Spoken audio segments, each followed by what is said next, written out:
जैन तत्व विद्या का स्वाध्याय हम सभी कर रहे हैं उन्हीं प्रमाण सागर जी द्वारा विरचित। मोक्षमार्गस्य नेतारं भेतारं कर्मभूभृतां ज्ञातारं विश्वतत्त्वानां वन्दे तद्गुणलब्धये। नमो अरिहन्ताणं नमो सिद्धाणं नमो आयर्याणं नमो उवज्जायाणं नमो लोये सवसाहुणं। पंच परमेष्ठी भगवान की जय। अगले 45 मिनट के लिए सभी प्रकार के पापों का त्याग करके सभी 9 बार नमो कर मंत्र पढ़ लें।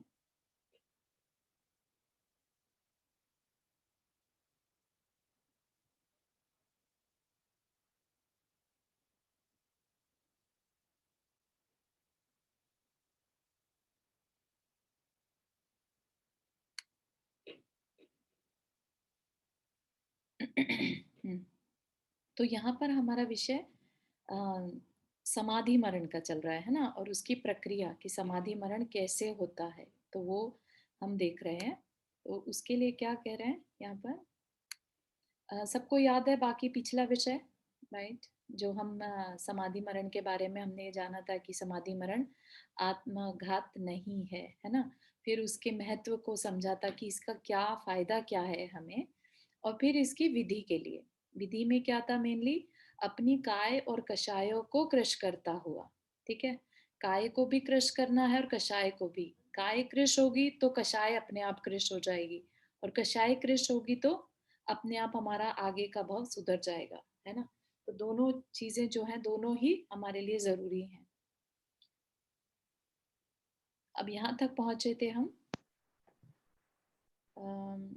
हाँ, कि किसी योग्य गुरु के पास जाकर कृत कारित अनुमोदन से किए गए सब प्रकार के पापों की छल रहित आलोचना, है ना।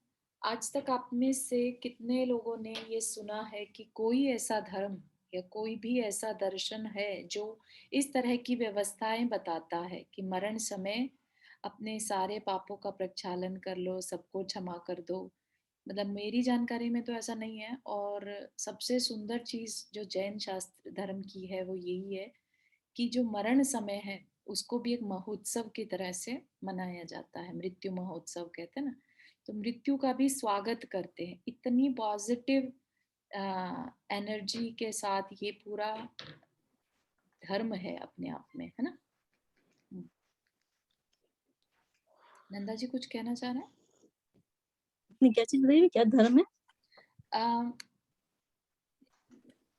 जो ये जैन धर्म है मृत्यु हाँ। महोत्सव मनाता है मृत्यु के लिए, है ना। मृत्यु से जिससे कि सब डरते हैं, लेकिन एक अकेला जैन धर्म ऐसा है जो मृत्यु को भी महोत्सव की तरह, कि आने वाली जो जिसके लिए सबको डर बैठा रहता है उस क्षण को भी पूरे उत्साह के साथ स्वागत करना, उसको एंटरटेन करना कि नहीं मुझे डरना नहीं है, और बल्कि मुझे इसमें अपने शांत परिणाम रखने हैं, है ना। तो इस तरह के भावों के साथ अंदर में देवगुरु शास्त्र का ध्यान करते रहना, सारी अपने परिग्रहों को छोड़ देना, पापों को छोड़ देना, जो गलतियां हो गई उनकी माफी मांग लेना। तो ये मतलब बहुत सुंदर भाव है एक तरह से, और ये सबसे अलग बनाते हैं जैन धर्म को अब बाकी धर्मों से, है ना। तो क्योंकि ये कहीं पर भी सुनने में नहीं आता ऐसे कि मरण समय को इतना सुंदर बना दिया जाता है कि लोग देखने आना चाहते हैं, लोग उस समय से अपने पुण्य को अर्जन करना चाह रहे हैं। अगर कोई समाधि मरण की तरफ जा रहा है तो उसके साथ बात करना और उसके साथ समय बिताना अपने पुण्य को बढ़ाने वाली प्रोसेस है एक तरह से। इवन महाराज जी, हरिका माता जी भी ऐसे साधक को के दर्शन करते हैं, क्योंकि उनका वैराग्य पुष्ट होता है इससे। ठीक है ना। अपन अपने अपने धर्म जैन धर्म में मतलब मौत, उसको मृत्यु को भी स्वागत करते हैं एक तरह से, हाँ, पर्व की तरह से। है ना। महोत्सव वर्ड यूज किया, मृत्यु मौत से, को, हाँ, महोत्सव ठीक वर्ड है, हाँ। ना।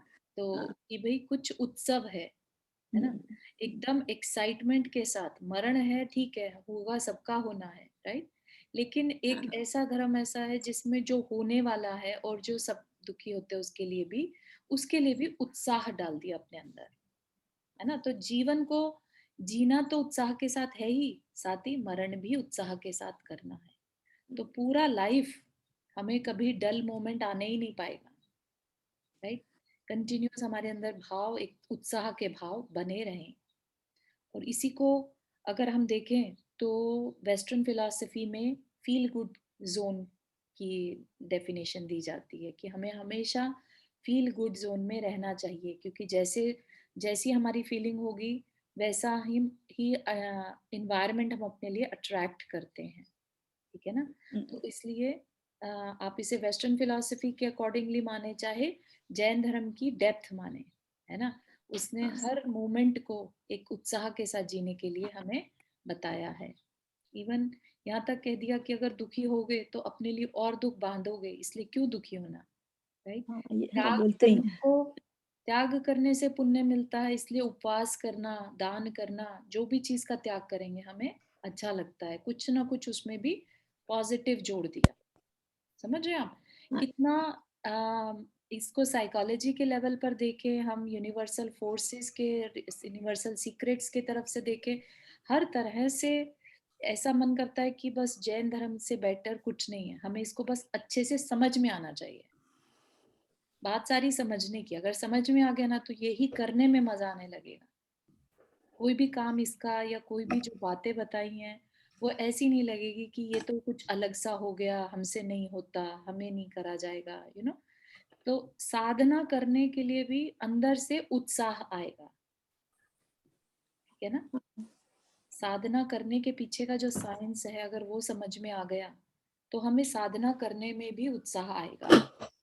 फिर ये जो मरण का हमें बताया है, ये भी हमें ऐसा नहीं लगेगा कि अरे मरण इतना डरावनी चीज है, सबको छोड़ के जाना है और फिर भी यहाँ पर उसके बारे में चर्चा कर रहे हैं, है ना। यहाँ पे चर्चा करने का मतलब ही यही है कि नहीं, अब किसी चीज से डरना नहीं। वैसे भी सम्यक दृष्टि जो होता है उसके अंदर मरण भय नहीं रहता, मृत्यु का भय, इहलोक भय परलोक भय नहीं रहता, है ना।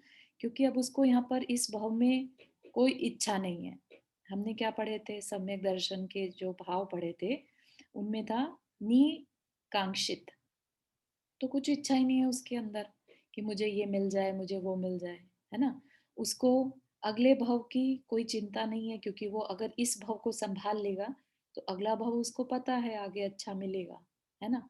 तो इसलिए उसको ना तो इस लोक का डर रहता है ना ही परलोक का डर रहता है। सम्यक दृष्टि की बुरी गति नहीं होती, राइट। सम्यक दृष्टि कभी भी नरक या तिर्यंच नहीं बनता, ठीक है ना। तो इसे जब ये जानकारी रहती है तो इसलिए उसको परलोक के बारे में भी डर नहीं रहता, और ये लोक के बारे में तो होगा ही नहीं, क्योंकि वो अपना जीवन जो है बिल्कुल अवेयरनेस के साथ बिता रहा है और अपनी आत्मा में ज्यादा से ज्यादा ध्यान देकर बिता रहा है, राइट। तो यहाँ पर क्या बताया था कि गुरु के पास जाकर कृत कारित अनुमोदन, मतलब कुछ हमने पाप किया हो, कराया हो, या उसमें अनुमोदना करी हो। पाप करने में अनुमोदना, जैसे कोई किसी का हस्बैंड है लेट से, या किसी के घर में जो ब्रेड अर्नर है वो कुछ गलत काम से पैसा कमाता है, ठीक है ना।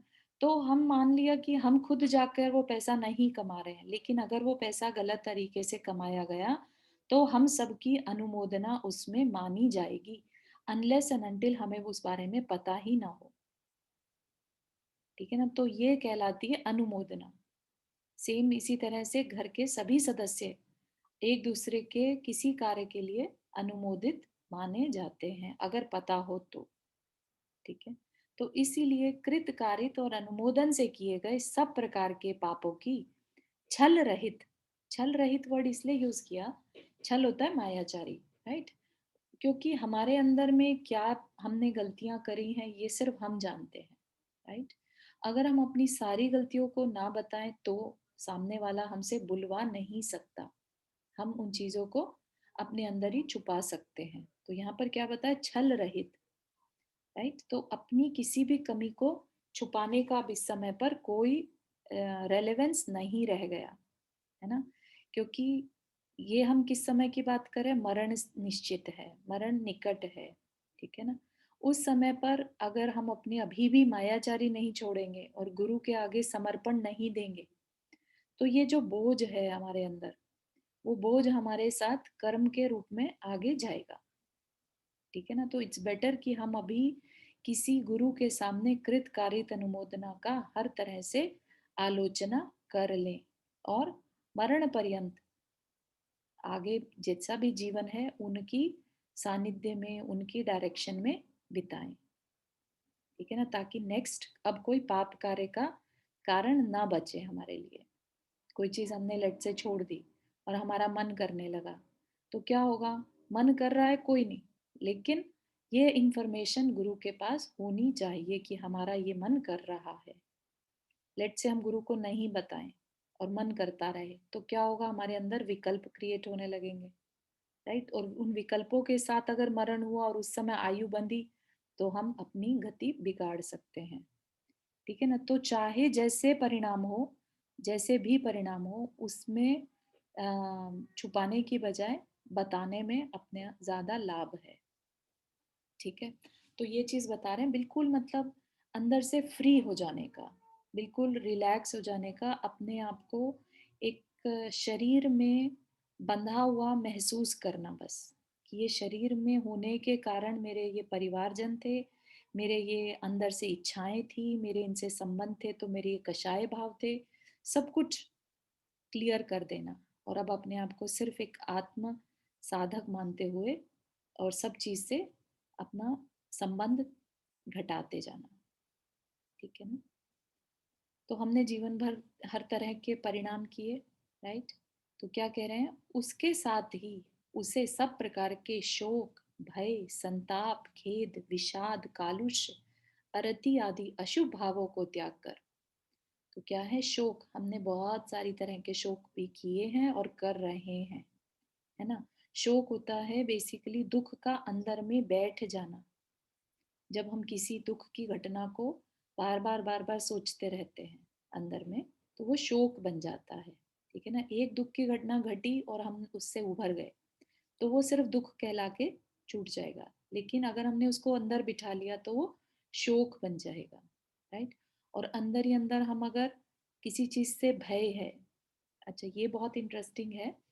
भय हमें सिर्फ बाहर की, जैसे बोलते हैं ना कि व्यंतर जाति के देवों से भय, या किसी को पानी से भय, अग्नि से भय, इस तरह के भयों से भी बड़ा एक भय होता है ट्रॉमा, जिसे कहते हैं ना कि एक बच्चा अपने लिए ऑब्जर्वेशन के थ्रू कुछ भय क्रिएट कर लेता है, राइट? उसे किन किन तरह की परिस्थितियों में भी डर लगने लगता है। ठीक है ना?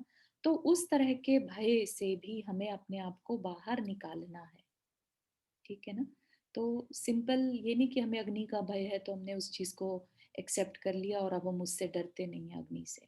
ठीक है ना? लेकिन डीप इनसाइड जो हमारे फियर्स हैं, वो भी हमें क्लियर करने चाहिए, उनको भी हमें छोड़ना होगा। फिर है संताप। संताप इज मोर लाइक अंदर ही अंदर रोना टाइप का। ताप जिसे कहते हैं ना, अंदर ही अंदर जलना किसी चीज में, राइट? गिल्टी में जलना, इस तरह का संताप फील करना।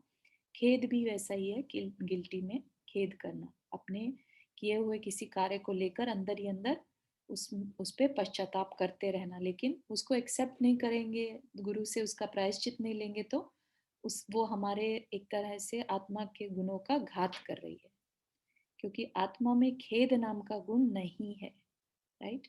खेद क्या है? बाहर से आई हुई हमारी कषायों के कारण, हमने क्रोध में किसी को कुछ कह दिया, हमने मानवश किसी का अपमान कर दिया, तो ये सारे खेद बन जाते हैं हमारे लिए, वो वाली सिचुएशंस। तो उन सिचुएशंस की वजह से खेद बनने से हम अपनी ही आत्मा का घात करते हैं।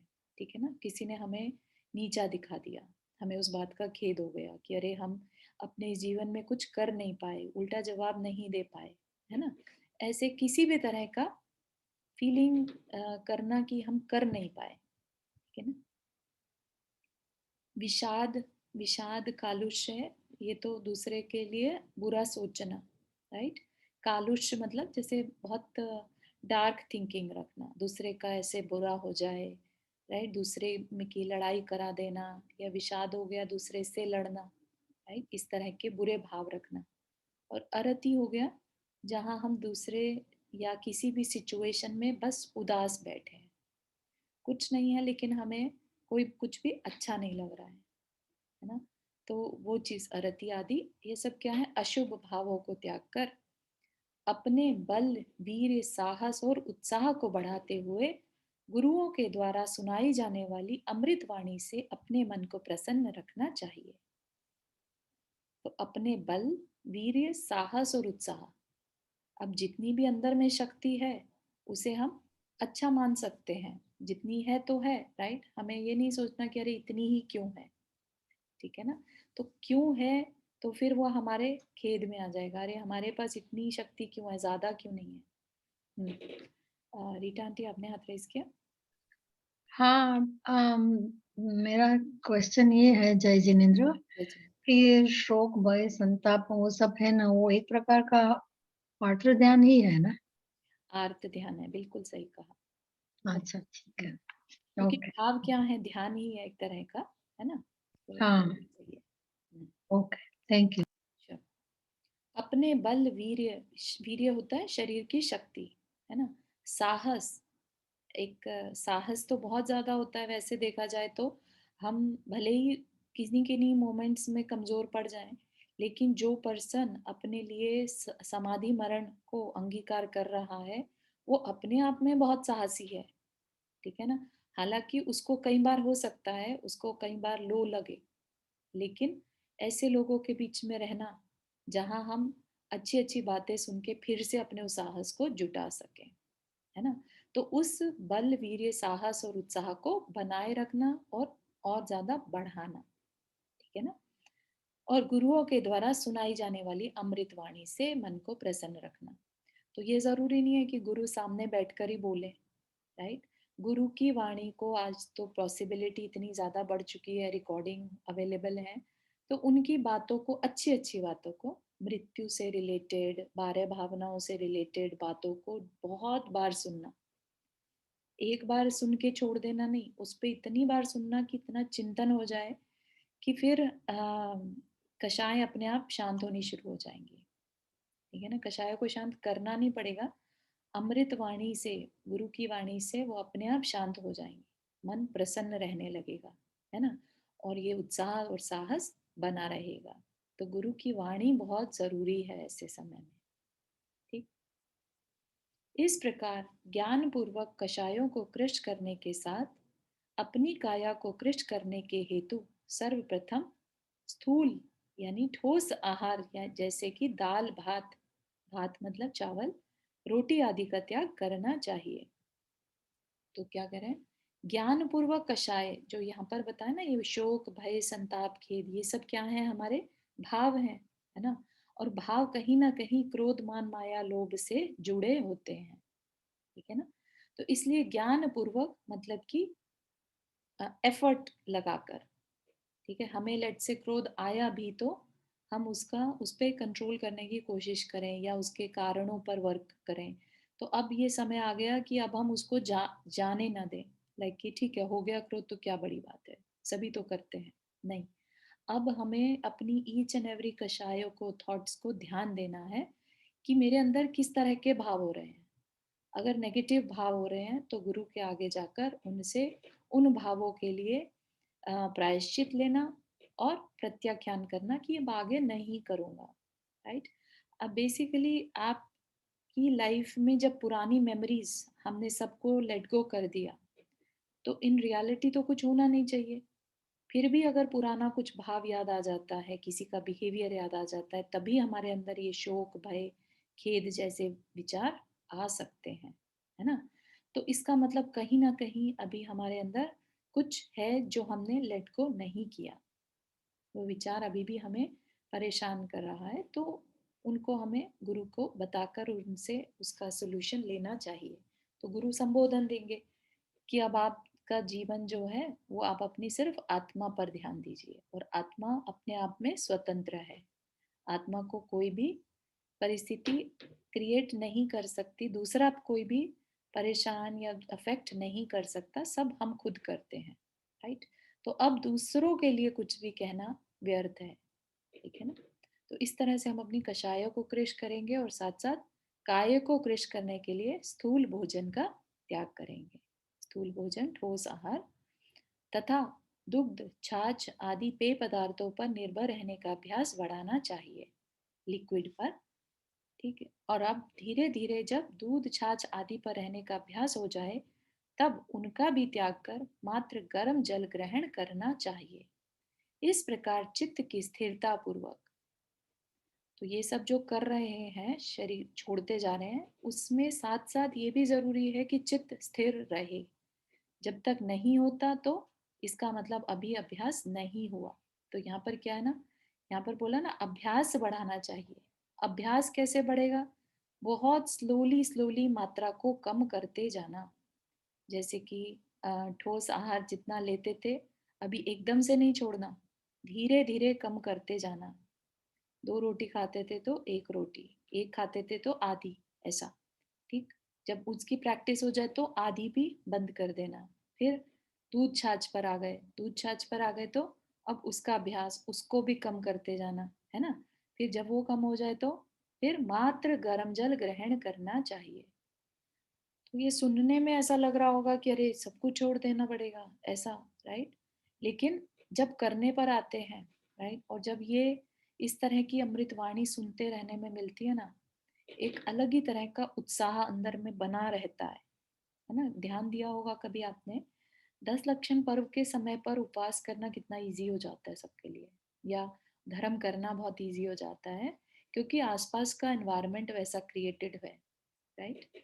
तो एक साधक के लिए भी, आज हम भी अगर ये सोचें कि हम इंडिया तो नहीं जा सकते, हमें यहीं रहकर अगर अपनी संलेखना करनी है, समाधि मरण करना है, तो भी हमें बहुत ध्यान रखना पड़ेगा कि हमारा जो चारों तरफ का एनवायरनमेंट है वो बहुत संबोधनात्मक हो। संबोधनात्मक मतलब हर समय हमें कुछ ना कुछ संबोधन मिलता रहे, कंटिन्यूअस संबोधन की जरूरत है, और दूर रहकर तो और ज्यादा जरूरत है, राइट। तो अगर हम स्वाध्याय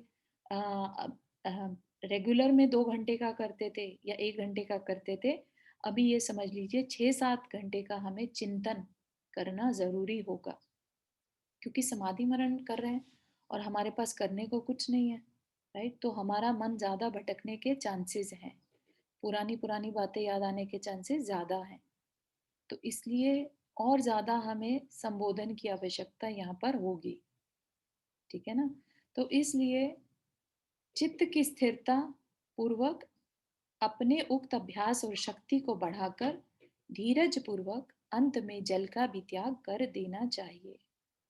शरीर खाली जल से भी बहुत दिनों तक चल जाता है ना। प्राची दी की तो मॉम ने किया है, आई थिंक उन्होंने 18 दिन बिना पानी, बिना पानी के निकाल दिए, ऐसा कुछ था ना। हाँ, लेकिन उससे पहले भी वो लेती नहीं थी, मतलब 1 आध 2 3 4 ड्रॉप्स ऐसे लेती ड्रॉप्स है ना, कम कर। 30 दिन निकाले थे बिना पानी। तो इस तरह से पॉसिबल है, ऐसा नहीं है कि पॉसिबल ही नहीं है, बस अब अपने अंदर दृढ़ता होनी चाहिए, और ज्यादा ज्यादा दृढ़ता बढ़ती जानी चाहिए किस पर? देव शास्त्र गुरु पर।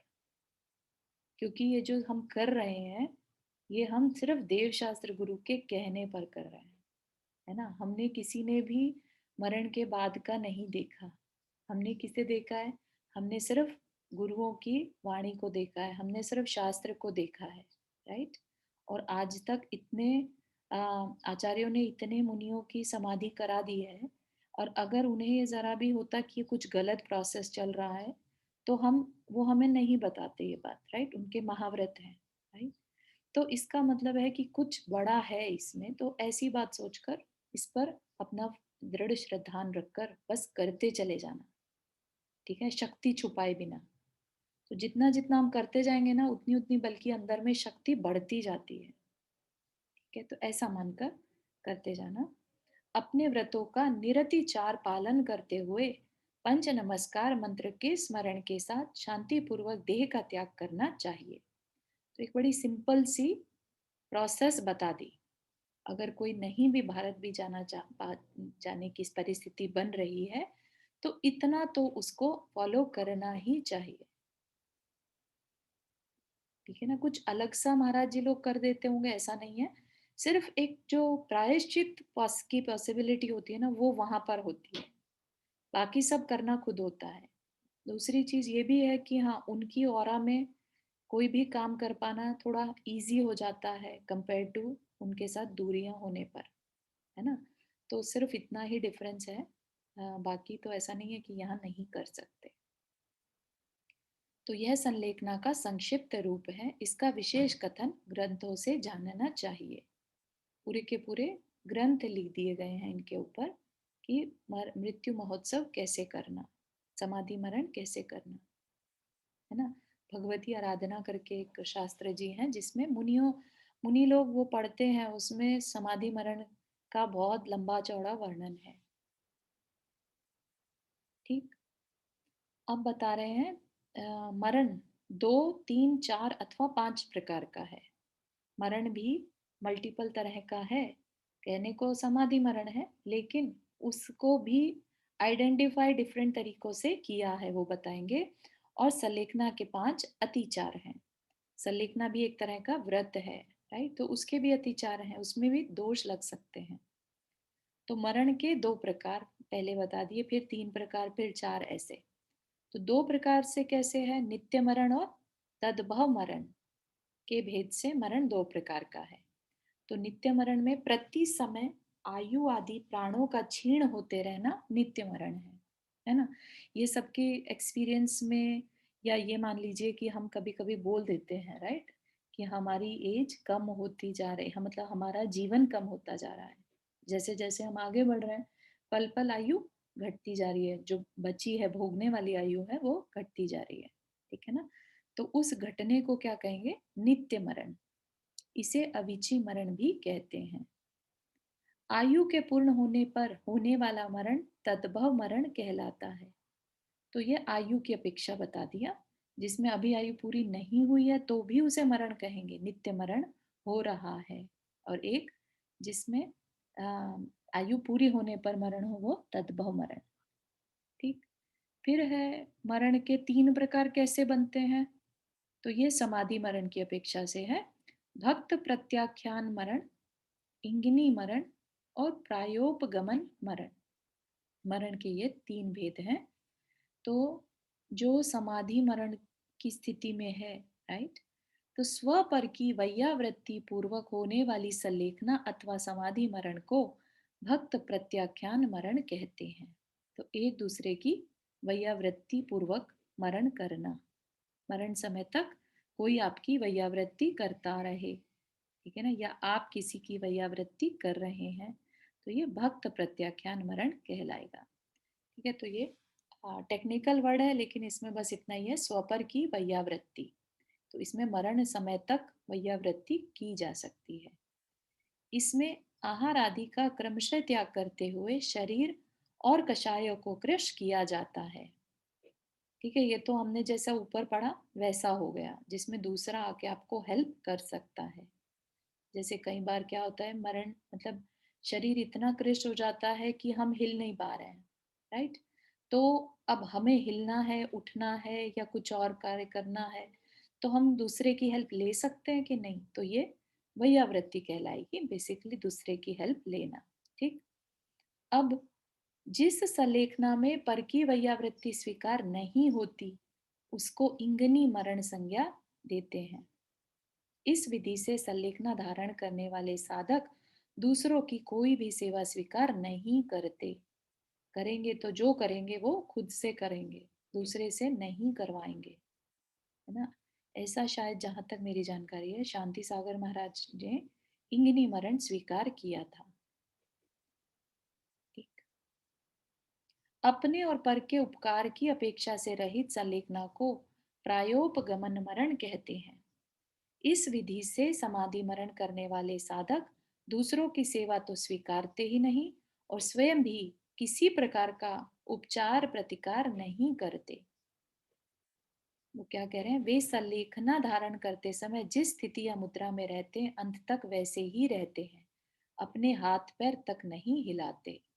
तो मतलब क्या, खुद दूसरों से भी नहीं करवाना और खुद भी नहीं करना। प्रायोपगमन तो बहुत ही और ज्यादा इसमें हार्ड हो गया ये प्रायोपगमन, है ना। वे सभी प्रकार के परिशहों और उपसर्गों को समता पूर्वक सहन करते हैं। तो प्रायोपगमन जो है वो आज के पंचम काल में देखने में नहीं आता। पहले के टाइम में होता था ना, जो महाराज कि अगर सियालिनी खाने आ गई तो भी उसको खाने दे रहे हैं, कुछ प्रतिकार नहीं करते। कोई आएगा हेल्प करने तो उसकी हेल्प नहीं लेंगे, ठीक है ना। तो मतलब देह त्याग एक तरह से कर देते हैं बेसिकली। शरीर भले ही अभी, आत्मा अभी भी अंदर है, लेकिन पूर्ण तरह से कायोत्सर्ग, काय का उत्सर्ग कर दिया, ठीक। उत्तम सहननधारी मुनिराज ही इस विधि से सल्लेखना धारण करते हैं, ठीक है। तो ये सल्लेखना की अपेक्षा से बताए। अब सम्यक्त्व की अपेक्षा से मरण के 4 भेद हैं। सम्यक्त्व की अपेक्षा से तो नहीं कह सकते, लेकिन हाँ देखते हैं किसकी तरीके से है। सम्यक्त्व मरण, समाधि मरण, पंडित मरण और वीर मरण, ये मरण के 4 भेद हैं। क्या है? सम्यक्त्व के छूटे बिना होने वाला मरण सम्यक्त्व मरण है, जहाँ जिसमें सम्यक्त्व साथ में जाए। छाई सम्यक दृष्टि का मरण सम्यक्त्व मरण हो गया, ठीक है ना। फिर धर्म ध्यान और शुक्ल ध्यान के साथ होने वाले मरण को समाधि मरण कहते हैं। तो समाधि मरण में आर्त ध्यान या रौद्र ध्यान की या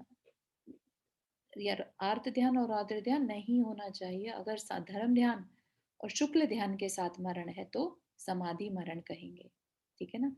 तो धर्म ध्यान में अच्छे ध्यान, है ना, अपाय विचय और आज्ञा विचय, विपाक विचय और संस्थान विचय, ये 4 हमने धर्म ध्यान पढ़े थे, है ना। कर्मों का सारा रोल है, ऐसे विचार करते रहना, ये हमारा विपाक विचय धर्म ध्यान हो जाएगा, है ना। फिर ये कहते रहना कि नहीं नहीं, हमें देव शास्त्र गुरु ने ऐसा ही बताया है कि हमें अपनी शरीर को और कषायों को कृश करना है, तो ये हमारा आज्ञा विचय धर्म ध्यान हो जाएगा। तो कंटिन्यूअस हमें अपने थॉट्स को देखते रहना है, तो ये हमारा क्या कहलाएगा? समाधि मरण। शुक्ल ध्यान तो जो 7वें गुण स्थान से ऊपर के मुनिराज हैं उनको ही होता है, तो वो तो यहाँ पर पॉसिबल नहीं है, लेकिन आज के टाइम में पॉसिबल नहीं है, लेकिन है, शास्त्र में बताया है तो बता दिया यहाँ पर, ठीक। फिर भक्त प्रत्याख्यान, इंगनी अथवा प्रायोपगमन विधि से होने वाला मरण पंडित मरण कहलाता है। तप पूर्वक मरण एक तरह से वो कहलाएगा। और वीर मरण किसे कहेंगे? धैर्य और उत्साह के साथ भेद विज्ञान पूर्वक होने वाले मरण की वीर मरण संज्ञा है, ठीक है ना। जो भेद विज्ञान पूर्वक होने वाले मरण की वीर मरण संज्ञा है, धैर्य और उत्साह के साथ। तो एक तरह से मरण के ही प्रकार हैं, लेकिन ये जो चारों मरण हैं ये पॉजिटिव साइड वाले मरण हैं, ठीक है ना। इसमें कहीं पर भी मिथ्या दृष्टि का मरण नहीं दिया, क्योंकि भेद विज्ञान पूर्वक करेगा कोई तो ऑफ कोर्स उसको सम्यक दर्शन ही होगा, राइट। भले ही मतलब सम्यक दर्शन की भूमिका बंध जाएगी उसकी। भूमिका कुछ कह रहे हैं? हाँ, चारू चारू क्वेश्चन है कि हमने ये जो भेद पढ़ रहे हैं इतने सारे, तो फिर उसमें ये भी दिख रहा है कि एक लोअर लेवल, एक मीडियम लेवल और एक हायर लेवल उत्कृष्ट वाले भी है ना, सब भेदों में। तो उसमें ये समझना है कि जो हम ऐसा पढ़ते हैं कि समाधि मरण करने वाले जीव के 7-8 भवी रह जाते हैं, तो वो क्या उत्कृष्ट वालों की होते हैं कि लोअर वाले के भी होते हैं? कि बस वो सिर्फ जैसे हमने ये वाला पढ़ा प्रायोगमन वाला जिसमें, हाँ, तो ऐसे वाले उनके ही होंगे? नहीं, उनके नहीं, जो लोअर वाले हैं उनके लिए है 7-8, क्योंकि प्रायोपगमन के साथ जो है वो तो अपने 2-3 भाव भी रख सकते हैं, बना सकते हैं। अच्छा, तो लोअर वालों के लिए 7-8 हाँ, है ना। उत्तम सहननधारी मुनिराज ही इस विधि से सल्लेखना धारण करते हैं। तो ऐसे मुनिराज तो ऊपर के अहमिंद्र स्वर्गों में जाते हैं, राइट, और फिर वहां से च्युत होकर अपना कल्याण कर सकते हैं। हाँ, फिर भी जैसे 3 भेद है, एक मीडियम वाले भी है, या फिर जैसे हाँ, अभी आप बता रहे हो हाँ, तो पंडित मैक्सिमम 7-8 भाव हैं समाधि मरण के, तो आप उसको निकृष्ट समाधि मरण ले सकते हैं, और मीडियम वाला होगा तो 4-5 भाव हो जाएगा। Okay okay got it। तो चारू जी, ये जो ऊपर का ये जो एक मरण जो था, होल्ड ऑन, ये पंडित मरण, तो फिर जो हम जो समाधि पूर्वक मरण करते हैं तो वो पंडित मरण में आएगा, राइट? करेक्ट, करेक्ट, बिल्कुल सही।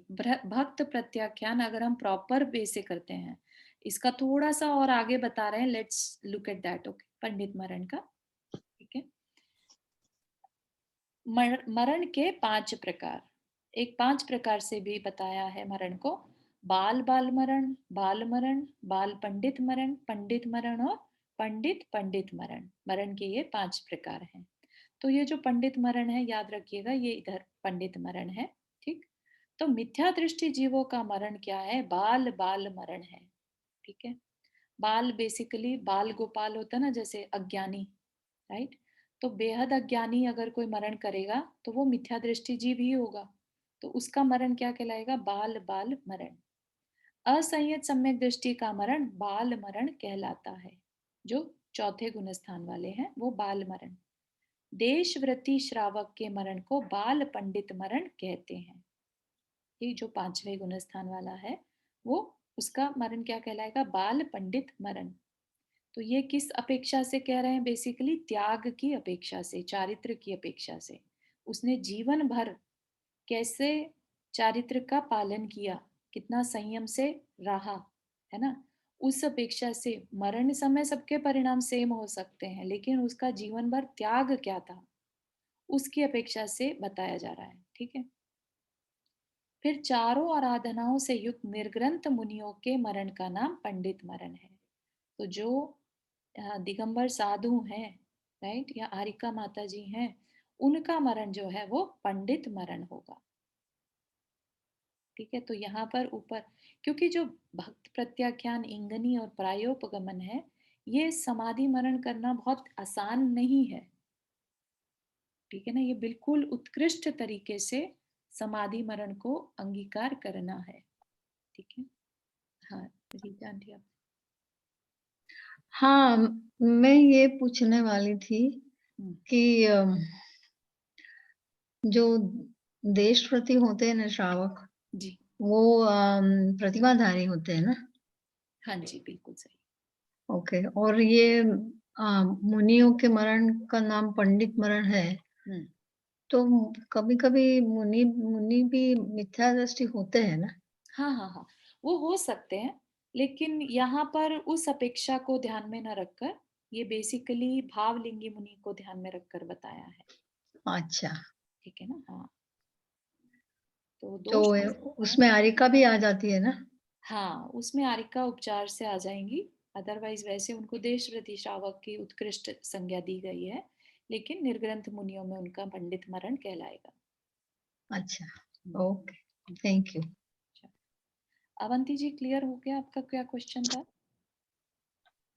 जी क्लियर हो गया, क्योंकि बट अभी संलेखना मुनियों की और हमारी तो थोड़ी अलग होती है, राइट? करेक्ट, बिल्कुल सही। तो फिर हमारा भी ये पंडित मरण में आएगा, पंडित इफ वी मरण डू नहीं दैट आएगा। समाधि मरण। हाँ, पंडित मरण नहीं कहलाएगा। अगर हम अपना मरण करते हैं, लेट से हमने मरण समय के निकट अणुव्रत 12 व्रत अंगीकार कर लिए, राइट, या प्रतिमा ले ली, तो हमारा पंडित बाल पंडित मरण हो सकता है, ओके, ठीक है। हम्म, थैंक यू। हम्म। और केवल यानी भगवान की निर्वाण उपलब्धि पंडित पंडित मरण। सॉरी, यहाँ पे डिस्टर्बेंस हो रहा है।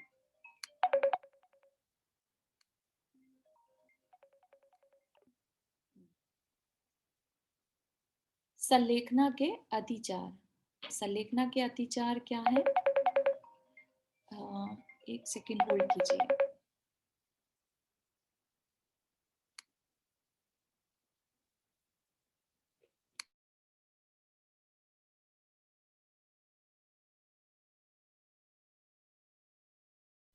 सॉरी, ये सुशीला आंटी कॉल कर रही थी, स्वाध्याय ज्वाइन करती हैं वो भी काफी एजेड हैं, तो उनको शायद ध्यान नहीं रहा टाइम का। संलेखना के अतिचार। संलेखना के अतिचार में क्या आएगा? जीविताशंसा, मरणाशंसा, भय, मित्र अनुराग और निदान। संलेखना के ये 5 अतिचार हैं। संलेखनाधारी साधक को अपनी सेवा शुश्रूषा होती देखकर अथवा अपनी इस साधना से बढ़ी हुई प्रतिष्ठा के लोभ में और अधिक जीने की आकांक्षा नहीं करनी चाहिए। है ना, क्या हो गया यहाँ पे? जीवित रहने की अंदर से इच्छा होना कि अब मुझे नहीं मरना, राइट? ऐसे ये क्या कहलाएगा? अतिचार कहलाएगा संलेखना का। हालांकि मरण निश्चित है, लेकिन क्या होने लगा? मुझे नहीं मरना, कोई मुझे बचा लो, है ना? इस तरह के भाव आने लगना। उसके लिए कारण कुछ भी बन सकता है। प्रतिष्ठा के लोभ में हो सकता है कि भाई अरे लोग मेरी कितनी सेवा कर रहे हैं, जिंदगी भर तो किसी ने नहीं करी, अब कितनी सेवा हो रही है ना? इस तरह के भाव आना। और मैंने आहार आदि का त्याग तो कर दिया है, किंतु मैं अधिक समय तक रहूं तो मुझे भूख प्यास आदि की वेदना भी हो सकती है, इसलिए अब और अधिक न जीकर शीघ्र ही मर जाऊं तो अच्छा है। तो ये क्या हो गया? ये हमारे लिए मरण की आकांक्षा हो गई। तो हमें मरण की आकांक्षा भी नहीं करनी कि मैं और जल्दी भोजन छोड़ दूं ताकि जल्दी से मरण हो जाए। इस तरह की फीलिंग भी नहीं आनी चाहिए, क्योंकि बहुत ज्यादा इच्छाएं बेसिकली हमारे साथ और कर्म के बंधन को बढ़ाने वाली होती हैं, है ना? इच्छा का निरोध करना ही तप है, और इच्छा का ऑपोजिट इसका मतलब क्या होगा? कर्म का बढ़ाना, राइट? तो जीने की इच्छा होना या मरने की इच्छा, वो सब ना होकर सिर्फ साधना पर ध्यान हो। ठीक है ना? हाँ, नंदा जी आपने हाथ रेज किया। हाँ, ये पूछ रही थी कि ये संलेखना तो ले ली और बाद में ये जैसे अत्याचार हो रहे हैं कि ज्यादा जीने की इच्छा हो या कम जीने की इच्छा हो, जल्दी मरने की इच्छा हो, हाँ, तो फिर जैसे कहते हैं ना अंत समय में जो आपकी इच्छा होती है उससे प्रकार आपकी गति भी बन जाती है, तो इस तरह के भाव फिर क्या आपको गति देते हैं? हाँ, इस तरह के भावों से अगर नहीं संभाले, अभी तो अतिचार की बात कर रहे हैं। अतिचार एक तरह से अभी व्रत खत्म नहीं हुआ है। अगर हम अपने विचार संभाल लें, परिणाम संभाल लें समय रहते, तो हम इन पर वर्क करके अपना आगे का समय ठीक बना सकते हैं। नहीं तो गति बिगड़ने के चांसेस हो जाएंगे, क्योंकि अंदर की इच्छा रह गई कोई भी अधूरी। तो हमारे एक तरह से इच्छा के साथ मरण से तो त्रियंच में भी जा सकते हैं, राइट? या फिर निम्न जाति के देव बन सकते हैं, जो व्यंतर जाति के देव होते हैं। मेनली जब इच्छाएं अधूरी रह जाती हैं और आपने जीवन भर बहुत अच्छा काम किया, लेट्स से, राइट, तो चांसेस आर देयर कि हम व्यंतर जाति के देव बन जाएं, क्योंकि उनका लगाव यहीं पर रह जाता है, इच्छाएं रह जाती हैं। ठीक है ना? यही पूछ रहे थे नंदा जी? हाँ हाँ, थैंक यू। ठीक है, तो ये हो गया जीवित रहने की इच्छा नहीं होना चाहिए और ना ही मरने की इच्छा कि भाई जल्दी से निमट जाऊं। ठीक। अब संलेखना तो धारण कर ली, पर ऐसा ना हो कि क्षुधा आदि की वेदना बढ़ जाए और मैं उसे सह ना पाऊं। इस प्रकार का भय भी मन से निकाल देना चाहिए। तो क्या होता है, ये मोस्टली मैं आई हैव नोटिस्ड कि बहुत सब लोग को ये अंदर से भय रहता है कि हमने व्रत ले लिया और ना पला तो क्या होगा, है ना? तो इस तरह के, इसको भय कहते हैं। ठीक है, जो भय हमें किसी ना किसी कषायवश, बहुत डीप इनसाइड कहीं कषाय बैठी है हमारे, जिसकी वजह से भय हमारे अंदर आ रहा है कि हमारा ये व्रत ना पूरा हुआ तो क्या होगा। ठीक है ना? अगर हमें क्लियर पोजीशन दिख रही है कि अभी मेरी सिचुएशन है ही नहीं व्रत लेने की, तो एक अलग बात है। लेकिन सिर्फ भविष्य में ना हुआ तो क्या होगा ऐसा नहीं सोचना। चुलक ध्यान सागर महाराज जी हैं, बड़ी अच्छी बात उन्होंने एक बार कही कि जब हम कोई नियम लेते हैं, ठीक है, लॉन्ग टाइम का ले लिया लेट से, तो हम जिस समय हमने नियम लिया उसी समय से पुण्य बांधना शुरू कर देते हैं। ठीक है, हम अभी तक नियम नहीं लिया था तो हम नॉर्मल लाइफ जी रहे थे, तो नॉर्मल तरीके से हम अपनी लाइफ के जो पाप पुण्य है वो कर रहे थे।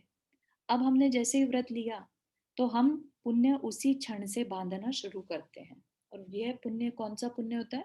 पुण्यानुबंधी पुण्य, ठीक, जो पुण्य का बंद कराता है आगे चल के। तो उस पुण्य के बंधने से हमें आगे चलकर ये जरूरी नहीं है कि वो व्रत हमारा टूटे ही गा टूटे, राइट। हो सकता है हमें ऐसी सिचुएशंस मिल जाएं या ऐसे निमित्त मिल जाएं जो हमारे उन व्रतों को पूरा करने में हमें मदद कर दें, ठीक है ना। तो जैसे किसी को कुछ बड़ा बनाना होता है, राइट, तो ऐसा कभी नहीं होता कि उसके अकाउंट में पहले पूरे पैसे आ जाएंगे तब वो काम शुरू करेगा, राइट। हम जब कोई बड़ा डिसीजन लेते हैं तो हम ये मानकर चलते हैं कि हाँ अरेंज हो जाएगा, ठीक है ना। थोड़ा सा हम अनुमान लगा लेते हैं कि हाँ ये मेरी परिस्थिति है, अगर मैंने इसी मेहनत से इसी तरीके से काम किया तो मैं कर जाऊंगा, ठीक है ना। बाद की बात फिर बाद में है कि बिल्कुल ही परिस्थिति ऐसी आ गई कि नहीं कर पाए। वो बहुत रेयर कंडीशंस रहती हैं जिनमें बिल्कुल ना हो पाए, क्योंकि जब हम व्रत लेते हैं तो कहीं ना कहीं थोड़ी हमारे अंदर शक्ति हमें दिखती है, प्रेजेंट में तो दिख ही रही होती है, राइट। तो बस उस प्रेजेंट की शक्ति को देखकर अपने अंदर उत्साह बढ़ाकर व्रत को लेना चाहिए, रादर देन डर के कि नहीं ना हुआ तो क्या होगा, ठीक है ना। तो ये बहुत इम्पोर्टेंट है साधना में कि अभी जैसे इसमें क्या है ना शुद्ध आदि की वेदना बढ़ जाए, ना सहन हो पाए तो क्या होगा, व्रत टूट जाएगा, पाप चढ़ेगा, ऐसा नहीं।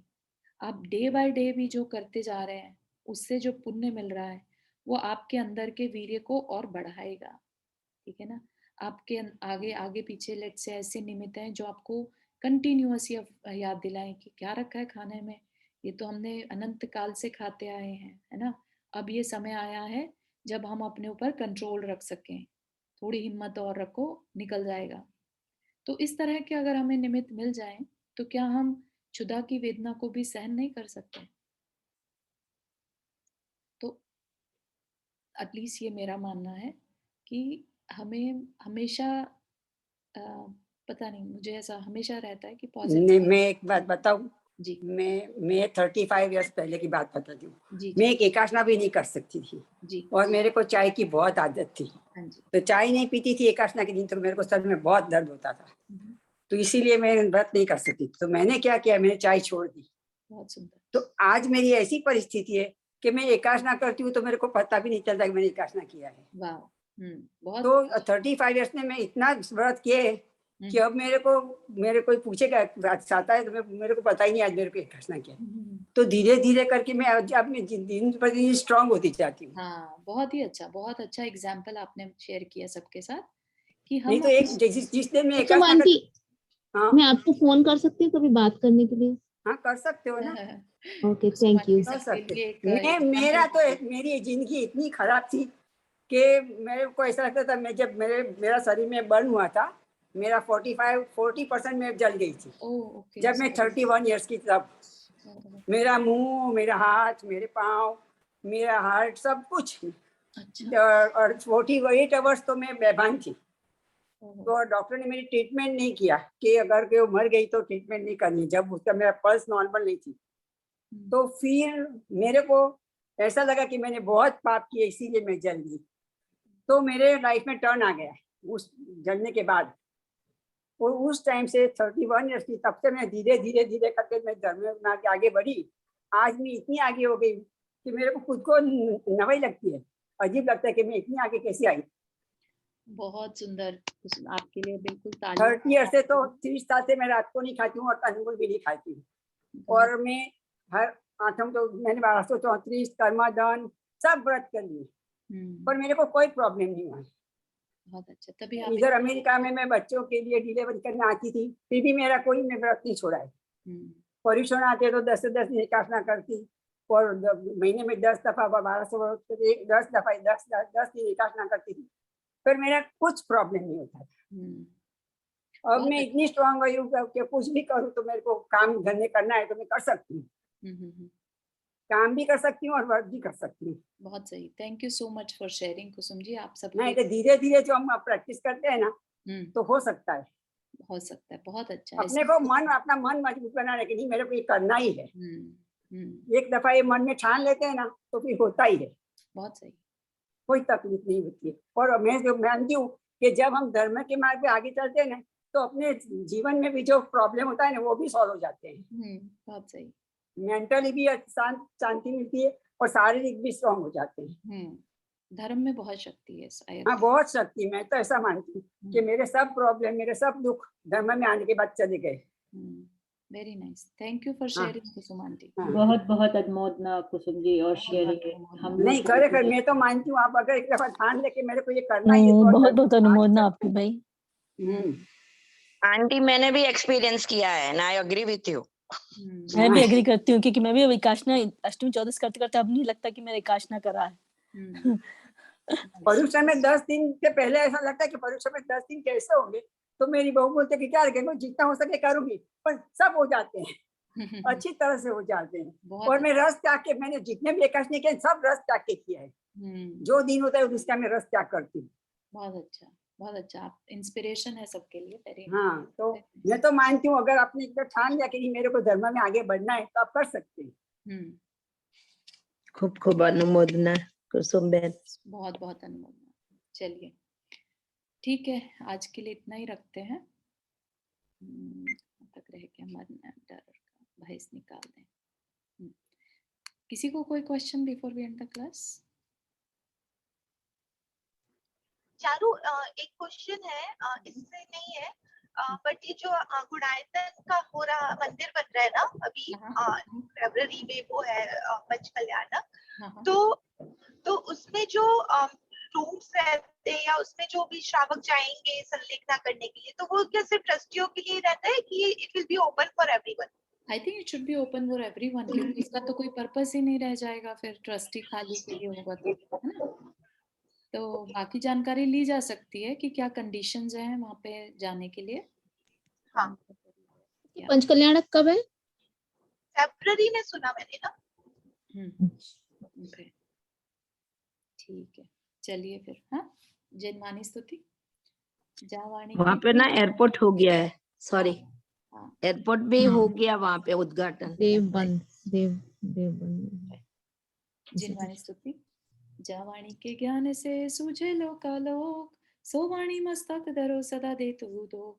हे जिनवाणी भारती तो ही जपो दिन रैन, जो तेरा शरणा गए सो पावे सुख चैन। 9 बार नमक करना।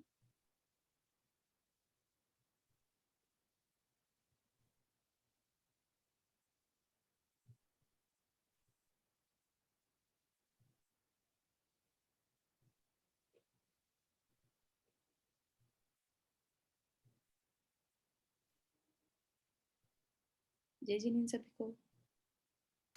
जय जिनेन्द्र। जय जिनेन्द्र सभी को। जय जिनेन्द्र सभी को। जय जिनेन्द्र।